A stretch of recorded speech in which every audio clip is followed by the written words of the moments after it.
Hey guys, my name is Shubham Kejriwal and today I have the LeEco 2 with me, and now is the time for us to give this device a final go and know what all is right or wrong with this device. I will be browsing you guys around with the pros and cons of this device and would give my honest opinions regarding almost all the aspects of it. So without any further ado, let's get to it.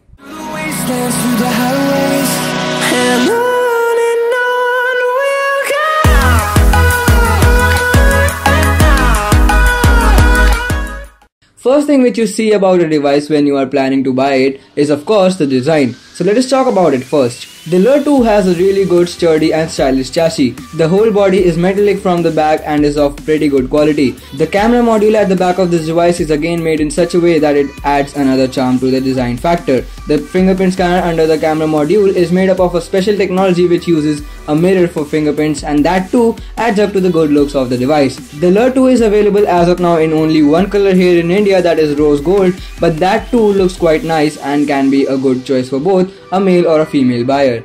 The buttons that we have to the right of it, that is the power and the volume keys, are again pretty sturdy and give a good feedback when tapped. So overall I would say that I don't have any complaints in the build and design section, and the company has done a pretty awesome job here. The device also has a 5.5-inch Full HD display at the front, which is quite a nice one. The blacks are quite deep and overall the color contrast is also vibrant without much concentration over a particular color. The only thing bad about it is that the main display is surrounded with thick black bezels, which makes it look bad. I don't have any complaints with anything else, and thus the display quality overall is nice. Talking about some hardware specifications of the device, we have a Snapdragon 652 processor inside the LeEco with 3GB RAM and 32GB internal storage. Talking about performance, the device holds up pretty nicely and does provide quite a nice experience. Most of the high-end games are playable on this device, though some very heavy games like Nova 3 and FIFA 16 gave a bit of a hiccup.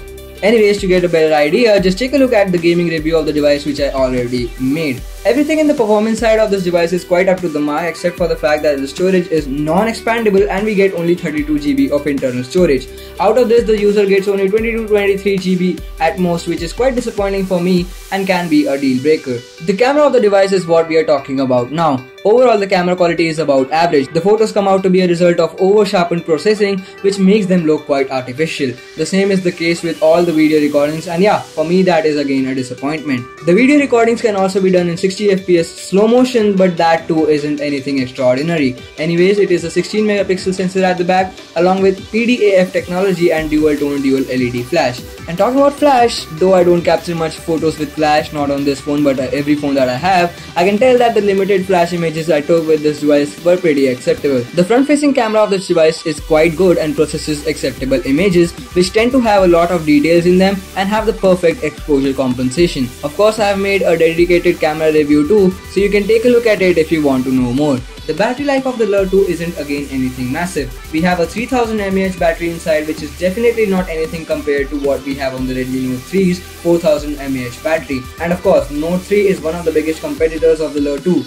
I was bounded to get up to 3 to 4 hours of screen on time at max and had to charge it every single day. Well, it isn't that I wasn't expecting this device to have this much battery capacity, but coming to it after using the Redmi Note 3 for about 2 months was making the whole situation even tougher for me to handle. In a nutshell, I would say that the battery life is just average, and though it can take you through a full day, don't expect anything more than that. The device runs on EUI 5.8, which is a custom skin designed by LeEco on top of Android Marshmallow. Yes, it runs on almost the latest version of Android, which is nice. The overall software experience again is acceptable. No stutters in browsing through it, and the RAM management is too quite good considering the fact that the device has 3GB RAM. Now, let us talk about one of the most crucial things about the device. It doesn't have a 3.5mm headphone jack. Yup, welcome to 2016. Well, the company's pick on it is that they have bundled up a new technology for this device, which is CDLA, Continuous Digital Lossless Audio, which lets you plug the headphones to this device only via the USB-C port. But I tell you what, this isn't just worth it. The company has included a pair of CDLA earphones inside the box, which sound just average. This technology leaves you with no other option than to use those pair of earphones. Well, they have included a USB-C to 3.5mm headphone jack converter, but it is of really bad quality and doesn't give that great of an experience. So either you have to buy a new good quality converter or just forget about it and use these average earphones. This is what disappoints me. Another big problem is that you cannot charge your phone while listening to music, which again can be really annoying, and you end up using wireless audio technology. And again, that isn't an option for many consumers. Overall, I'm not saying that this would make the device unusable or is a deal breaker or whatever, but it would definitely take a long time to get used to. Other aspects of the device like the IR blaster, fingerprint scanner work quite nice, and the network and connectivity is not a problem at all. The voice quality is sharp, loud and clear, and that is a nice point about the device. So on these bases, I would finally like to bring this review to an end. The final verdict of mine would be that the LeEco Lure 2 provides a pretty much mixed experience. Let's split it up in two parts. You should consider buying this device if you care the most about comfort, looks, good selfie camera, RAM management, performance, making phone calls, and a nice display, along with some basic options like fingerprint scanner, which is a fast one here, IR blaster, and dual SIM support. Yeah, there are plentiful of options that makes this device a good buy. The only reasons why I won't recommend this device to you is if your priorities are rear-facing cameras for capturing still images and the battery life. And of course, if you get too much annoyed while coping up with new changes. Well, that would be it for this review then. Let me know in the comment section if you want to know anything about the device, or else do hit the thumbs up button if you found this video helpful, and subscribe to the channel to stay updated to what I upload. And yeah, that's it. Thanks for watching, and I'll catch up with you later.